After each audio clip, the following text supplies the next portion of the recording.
Saya Teresia Novita Yalitoma akan menjelaskan ringkasan materi mata kuliah profesi keguruan bagian bab 4, 5, dan 6. Sekarang bagian bab 4 itu peran guru dalam kegiatan belajar mengajar. Peranan guru dalam kegiatan belajar mengajar yakni berusaha memindahkan ilmu pengetahuan yang dimilikinya kepada anak didiknya agar mereka lebih banyak memahami dan mengetahui ilmu pengetahuan yang lebih luas. Dalam rangka ini, guru tidak semata-mata sebagai pengajar yang kegiatannya sebagai transfer of knowledge, tetapi juga sebagai pendidik yang mentransfer of value atau nilai-nilai pendidikan yang sekaligus pembimbing yang memberikan pengarahan dan menuntun siswa dalam belajar. Menurut Syaiful Bahri Jamara mengatakan bahwa sehubungan dengan peranan guru sebagai pengajar, pendidik dan pembimbing senantiasa akan menggambarkan pola tingkah laku yang diharapkan dalam berbagai interaksinya baik dengan siswa, guru, maupun staf lainnya. Syaiful Bahri Jamara dalam bukunya Guru Anak Didik dalam Interaksi Edukatif menyebutkan bahwa peranan guru adalah seperti yang diuraikan ya. Ini yang pertama itu korektor. Itu sebagai korektor guru harus bisa membedakan mana nilai yang baik dan mana nilai yang buruk. Kedua nilai yang berbeda itu harus betul-betul dipahami dan dalam kehidupan bermasyarakat. Yang kedua, inspirator. Sebagai inspirator, guru harus bisa memberikan ilham yang baik bagi kemajuan belajar anak didik. Persoalan belajar adalah masalah utama anak didik. Guru harus dapat memberikan petunjuk bagaimana cara belajar yang baik. Yang ketiga adalah informatori. Sebagai informatori, guru harus bisa memberikan informasi, perkembangan ilmu pengetahuan teknologi. Selain sejumlah bahan pelajaran untuk setiap mata pelajaran yang telah diprogramkan dalam kurikulum, informasi yang baik dan tepat juga sangat diperlukan dari guru. Berikut ada organisator ya. Sebagai organisator adalah sisi lain dari peranan yang diperlukan dari guru. Dalam bidang ini, guru memiliki kegiatan pengelolaan, kegiatan akademik, menyusun tata tertib sekolah, menyusun kalender akademik, dan sebagainya, yang semuanya diorganisasikan sehingga dapat mencapai efektivitas dan efisiensi dalam belajar pada diri anak didik. Kemudian ada motivator. Sebagai motivator, guru hendaknya mendorong anak didik agar bergairah dan aktif belajar. Dalam upaya memberikan motivasi, guru dapat menganalisis motif-motif yang melatar belakangi anak didik malas belajar dan menurunnya prestasinya di sekolah. Setiap saat guru itu harus bertindak sebagai motivator. Karena dalam interaksi edukatif tidak mustahil ada di antara anak didik yang malas dan sebagainya. Guru sebagai motivator hendaknya dapat mendorong agar siswa mau melakukan kegiatan belajar. Guru harus menciptakan kondisi kelas yang merangsang siswa untuk melakukan kegiatan belajar, baik itu secara individual maupun kelompok. Berikut ada inisiator. Itu dalam peranannya sebagai inisiator, guru harus dapat menjadi pencetus ide-ide kemajuan dalam pendidikan dan pengajaran. Proses interaksi edukatif yang ada sekarang harus diperbaiki sesuai dengan perkembangan ilmu pengetahuan dan teknologi di bidang pendidikan. Berikut ada fasilitator. Sebagai fasilitator, guru hendaknya menyediakan fasilitas yang memungkinkan kemudahan kegiatan belajar anak didik. Lingkungan belajar yang tidak menyenangkan, suasana ruang kelas yang pengap, meja dan kursi yang berantakan, fasilitas belajar yang kurang tersedia menyebabkan anak didik malas belajar. Berikut ada pembimbing. Peranan guru yang tidak kalah pentingnya dari semua peran yang telah disebutkan di atas adalah sebagai pembimbing. Peranan yang harus lebih dipentingkan karena kehadiran guru di sekolah adalah untuk membimbing anak didik menjadi manusia dewasa susila yang cakap.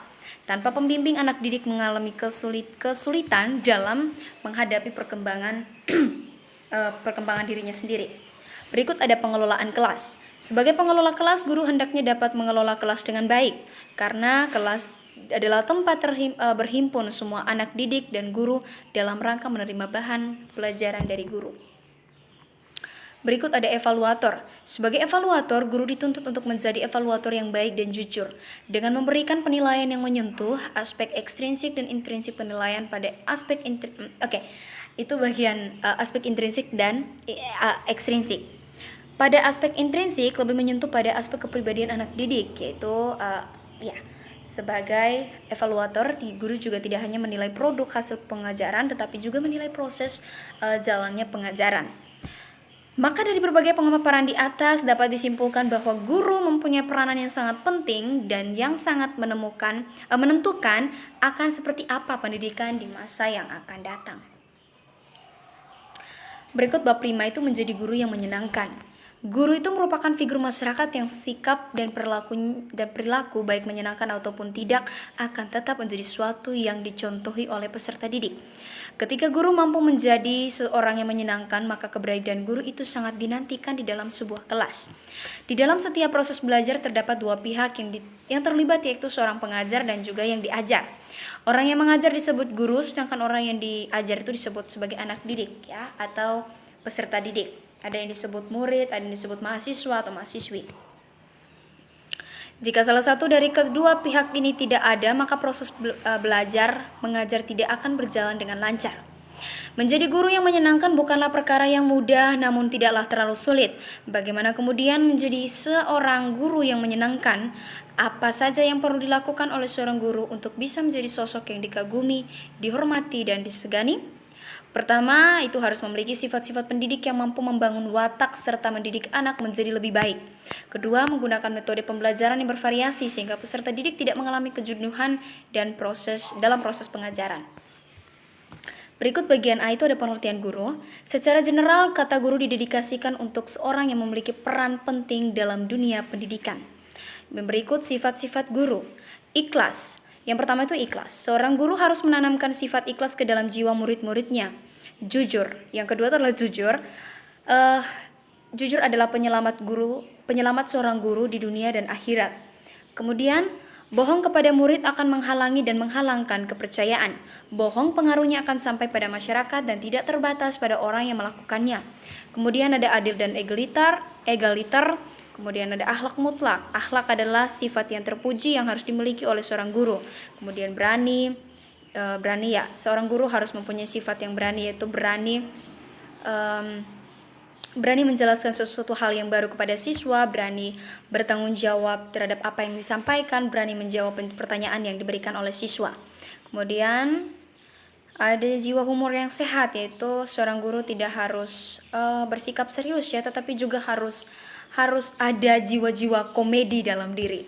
Kemudian sabar dan pintar-pintar untuk menahan amarah ya. Tidak boleh terlalu cepat emosional dengan anak-anak, apalagi kalau misalnya anak-anak tidak mengerjakan tugas. Kemudian menjaga lisan. Menjaga lisan itu adalah seorang guru harus mampu menjaga image-nya sebagai seorang guru, yaitu ia tetap disegani, tetap dihargai, tetap dihormati oleh murid-murid. Kemudian sinergi dan musyawarah. Kemudian ada metode guru yang menyenangkan. Pada proses pembelajaran, guru mengupayakan dengan berbagai strategi, metode dan pendekatan agar dapat mengoptimalkan potensi yang dimiliki oleh seorang peserta didik. Hasil akhir yang diharapkan dari pembelajaran bukan hanya penguasaan materi tetapi juga pengembangan potensi peserta didik.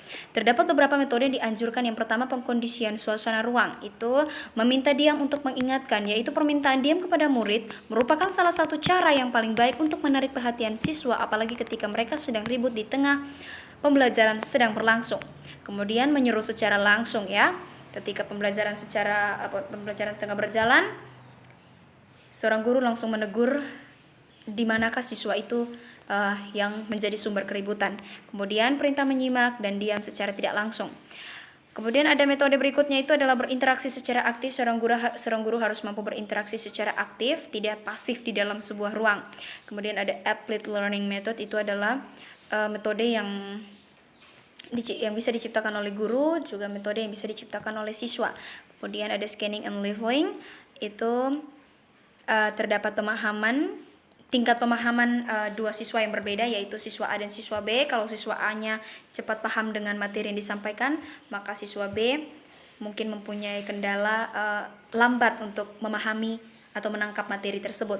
Kemudian ada diskusi dan memberi tanggapan. Guru harus pintar memberikan tugas diskusi kepada anak-anak sehingga mereka juga bisa memberikan tanggapan satu sama lain. Kemudian bercerita.